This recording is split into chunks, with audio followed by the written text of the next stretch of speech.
Ciao, I'm Luca. And I'm Grace. Let's learn Italian. You know what my nonna said when she saw pineapple on pizza? She almost cried. No joke. Ciao, Grace. Today we're talking about learning Italian through food debates. And trust me, Italians have strong opinions about la pizza. Ciao, Luca. Oh, no. I think I know where this is going. I might like pineapple pizza. Ah, okay, we need to talk. So yesterday, I was at my friend Marco's house and he made pizza for dinner. Delicious, right? But then his American cousin wanted to add strange things. First, the cousin asked for l'ananas, pineapple. Marco's face went red. L'ananas. Pineapple. Wait, is it really that bad? In Italy, it's like a crime. Then the cousin wanted to add il ketchup, on top. Marco said no, absolutely not.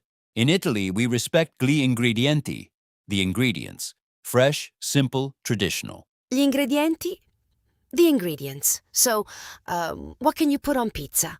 Good question. The classic is la margherita pizza, pomodoro, mozzarella, basilico, tomato mozzarella, basil, simple, perfect. Or you can add I funghi, mushrooms. That's acceptable. I funghi. Okay, mushrooms are safe. What about, pepperoni? Here's the trick. In Italy, pepperoni means pepperoni, peppers, bell peppers. If you want the spicy salami, you ask for la salsiccia piccante, spicy sausage, or salame piccante. Wait, really? Pepperoni is peppers. That's so confusing. See, many Americans make this mistake. They order pepperoni pizza and get vegetables. Big surprise. So, you need to know il gusto, the flavor, or the taste, what you actually want. Il gusto, the taste. Okay, so if I want a spicy salami, I say la salsiccia piccante. Perfetto. And here's another one. Olives. Very common in Italy. Black olives, green olives. We love them, but never never, with sweet things. Olives. So no fruit on pizza with olives. Esatto. No fruit on pizza at all, actually. It's not tradizionale, traditional. Italians believe pizza should be salato, savory, not sweet. Salato, savory. Okay, I'm learning. So your nonna really got upset about pineapple? She said it's not pizza anymore. It's something else. Now, why don't we practice? Imagine you're at Marco's house and he's making pizza. You need to tell him what you want, but be careful. He's very traditional. Oh no. Okay, ciao Marco. Ciao. Allora, what do you want on your pizza? Dimmi. Tell me. I want I funghi? Bene, I funghi, sì. What else? Vuoi le olive? Do you want olives? Sì, voglio le olive. And posso avere, can I have pepperoni? Pepperoni? The vegetables? Or do you want la salsiccia piccante? Oh, right. Voglio la salsiccia piccante, per favore. Perfetto.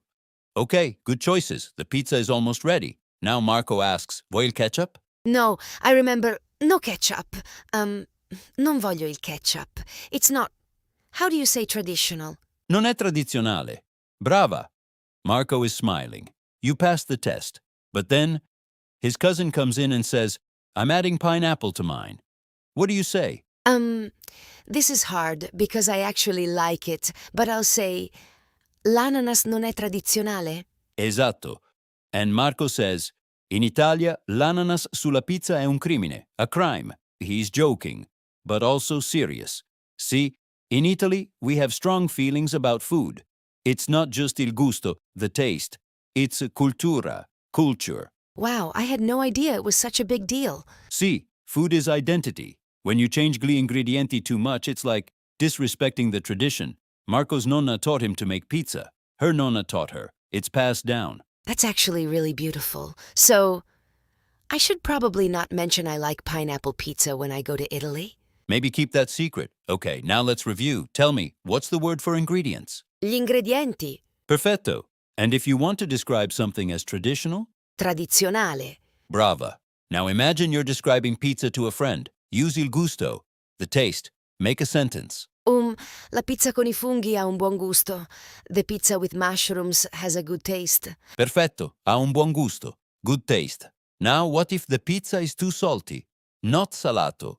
Savory, but too much salt. We say salata. È troppo salata. Oh, so salato is savory, but salata is salty? Esatto. It depends on context, but for describing pizza as savory, not sweet, we say salato. Now, tell me something you would never put on pizza using my. Non metto mai l'ananas sulla pizza. I never put pineapple on pizza. Brava, you're learning fast. Now, what about le olive? Would you order them? Sì, voglio le olive. I like olives now, I think. Perfetto. And remember, if someone offers you pepperoni in Italy, It's bell peppers, not spicy salami. I need to ask for la salsiccia piccante. esattamente. You know what? I think you're ready to order pizza in Italy. Just remember the rules. Respect gli ingredienti. Keep it tradizionale. And mai, never ask for ketchup. Got it. No ketchup, no pineapple, and pepperoni means peppers. Perfetto. Here's a tip for remembering these words. When you see pizza, think of the ingredients out loud in Italian.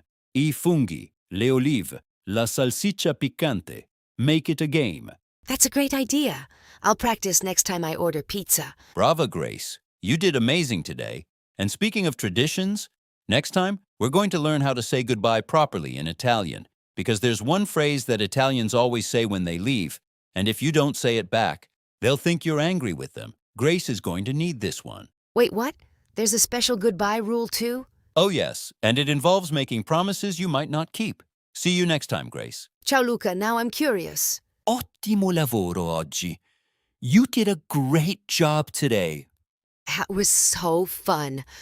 I can already feel it clicking. If you want to keep building on what we learned, make sure to subscribe so you never miss a lesson. And hit that like button if you learned something new today. It really helps us out. We'd also love to hear from you. Leave a comment with your favorite Italian word from this episode. Or a word you want us to teach next time. Grazie mille for listening. See you in the next episode. Ci vediamo. Ciao.